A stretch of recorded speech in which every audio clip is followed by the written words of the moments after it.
The NFL's regular season is now 25% complete. That's 4 games. And through those 4 games, Philip Rivers, after a rough start in Week 1 against the Jacksonville Jaguars, has rallied his Indianapolis Colts to 3 consecutive wins, and they are now 3-1 overall. Now, when I say he's rallied the Colts, I mean as a leader of this football team, because Philip now wins football games with his brain, not necessarily with his arm. He needs to remain mistake-free, and that's what he's been able to do, and that's why the Colts have been successful. Philip Rivers yesterday in Chicago against the Bears, 16 of 29, 190 yards passing, 1 touchdown, and 0 interceptions. Wow.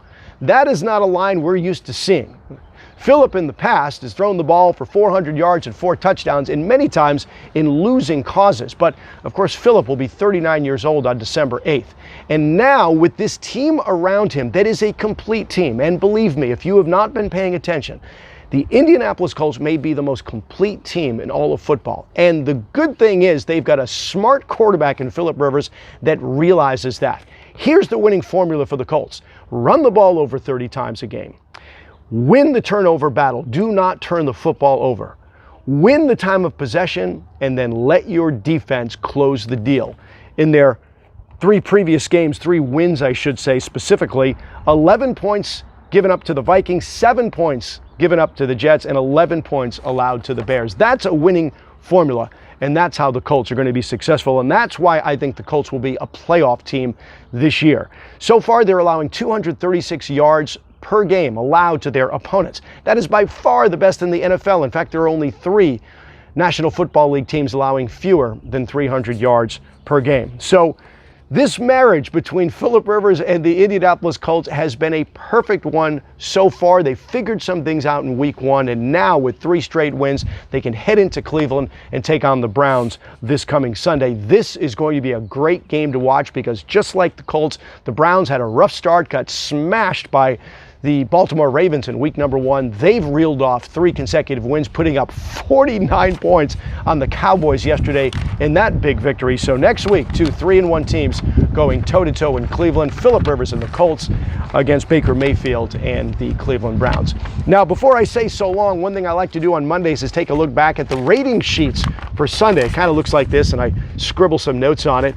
And I know a lot of you have asked me about the games that get the most viewers in San Diego, and I know a lot of people say that you don't want to see the Chargers on TV. Who cares? Who cares? Well, the ratings usually tell us who cares about what. 4 games were played yesterday. Here they are. At 10 a.m. on CBS, it was the Chargers and the Bucks. That was followed by the Bills and the Raiders at 1 o'clock on CBS. That went head-to-head with the Giants and the Rams on Fox.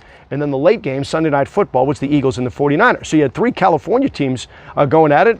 And then, of course, you had the Raiders and also a very, very popular team. So who won the ratings battle? Can you guess who won the ratings battle yesterday? If you said the Rams by any chance, and I've heard a lot of people clamoring they want to see more Rams games on local television here in San Diego, guess what? Dead last. Dead last, 5.6 rating. That is not great for a football game.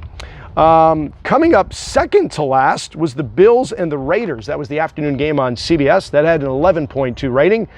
Coming in second place overall, the Eagles and the 49ers on Sunday Night Football had a 12.4. And number 1 on Sunday, 10 a.m.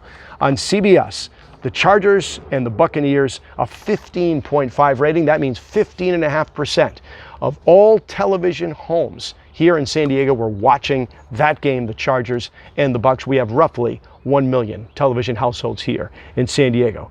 All right, that's going to do it. You've got your update on Philip Rivers and the Colts. You've got your ratings update.